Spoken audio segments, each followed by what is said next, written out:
अरे सरला भाभी, आज भी तुम ही लगी हुई हो रसोई में। लगता है आज भी तुम्हारी बहू अब तक उठी नहीं। मुंह बनाते हुए जानकी दीदी ने कहा। हाँ दीदी, कंचन अभी शायद सो रही है। उठ जाएगी थोड़ी देर में। वो मुन्ना की तबीयत ठीक नहीं है ना, तो रात भर उसी के पीछे जाग रही थी। बहुत रो रहा था मुन्ना। अभी 5 बजे ही सोया है। मैंने अपनी बात कही तो दीदी ने मेरी बात को हंसी में उड़ा दिया और कहने लगी, तुम बिना भाभी ये आजकल की लड़कियों के नखरे नहीं समझती। एक बात बताओ, हमारे क्या बच्चे नहीं हुए?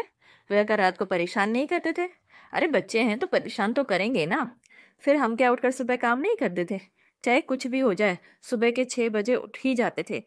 और 6:30 बजे तक तो नहा धोकर बाहर आ जाते थे।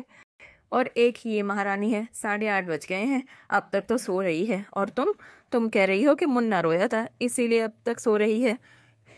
हाँ तो दीदी कोई बात नहीं ना, 8:30 ही तो बजे हैं। और वैसे भी इतनी जल्दी भी क्या है काम करने की? 11 बजे से पहले कोई नाश्ता करेगा नहीं। वैसे भी नाश्ते की तैयारी तो मैं कर ही रही हूँ ना। फिर आकर वह अपने आप सब कर लेगी, नाश्ता भी बनाएगी, साफ सफाई भी करेगी। सारा काम तो उसी ने ही करना है ना। अब सोएगी नहीं, आराम नहीं करेगी तो काम कैसे करेगी? मैंने अपनी बात समझानी चाहिए। तो मतलब तुम्हारी बहुरानी आराम करेगी और तुम यहाँ पर नाश्ता बनाओगी सबके लिए? हद होती है भाभी। इतना भी सर पर मत चढ़ाओ कि कल को परेशानी हो। सो लिए 2-3 घंटे, अब तो उठा दो उसे। अच्छा लगता है क्या घर की बहू ऐसे 9 बजे तक पड़ी रहे? दीदी पहली बात तो ये कि कंचन मेरी बहू नहीं, मेरी बेटी है। और उधर देखिए, मेरी दूसरी बेटी नव्या, वो भी अभी तक सो रही है। तो अगर नव्या सो सकती है तो कंचन क्यों नहीं?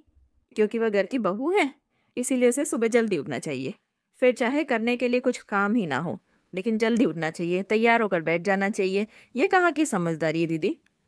मुन्ना रात भर रोया है, ये आप भी जानती हैं। कल पूरा दिन घर में मेहमानों की आवाजाही थी, इस वजह से कंचन ने 1 मिनट भी आराम नहीं किया है।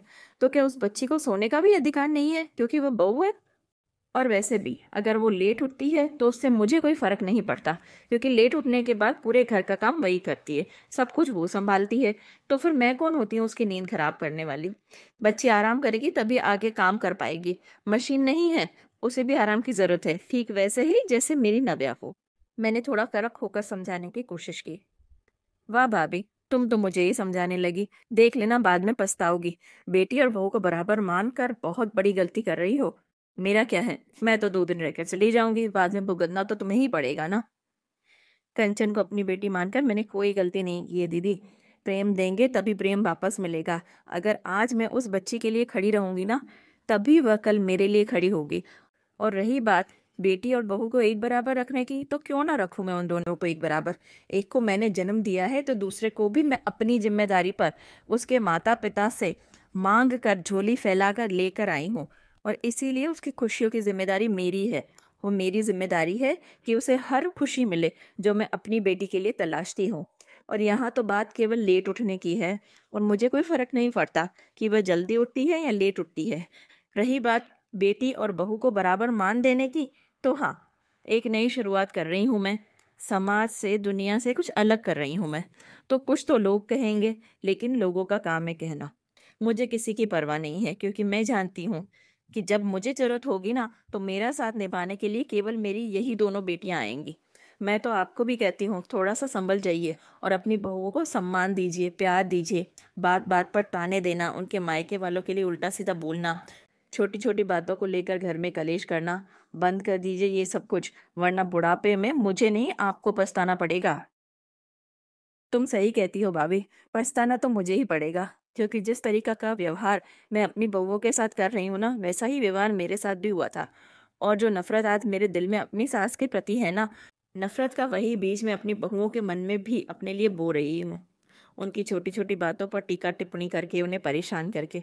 लेकिन सच में आज तुम्हें यूँ अपनी बहू के लिए खड़ा देखा ना, तब एहसास हुआ कि तुम जो कर रही हो ना वो बिल्कुल सही है। अंत समय में, परेशानी में, मुश्किल में हमारे साथ हमारी बहुएं ही तो खड़ी होती है ना। तो फिर क्यों उनके दिल में नफरत के बीज बोए जाएं? क्यों उन्हें परेशान किया जाए? छोटी छोटी बातों को लेकर क्यों उनका दिल दुखाया जाए? वह खुश रहेंगी तभी तो घर में खुशियां आएंगी ना। मुझे माफ़ कर दो भाभी, मैंने तुमसे भी कंचन के बारे में उल्टा सीधा कहा, लेकिन हाँ, इसका फायदा भी हुआ। इसी वजह से कम तुमने मुझे सख्त होकर समझाया तो सही, और मुझ बेवकूफ़ को अकल तो आई। वादा करती हूँ मैं भाभी, जिस तरह आज तुम कंचन के लिए मेरे सामने खड़ी हुई हो ना, अब से मैं भी हमेशा अपनी बहुओं के लिए उनके साथ खड़ी रहूंगी। इतना कहकर दीदी ने मुझे गले लगा लिया और मंद ही मंद गुनगुनाने लगी, कुछ तो लोग कहेंगे, लोगों का काम है कहना। तो दोस्तों, कैसी लगी आपको मेरी ये कहानी? कमेंट करके अपनी राय ज़रूर दीजिएगा, अपने विचार ज़रूर बताइएगा और हमारे चैनल को लाइक, शेयर और सब्सक्राइब करना मत भूलिएगा। धन्यवाद।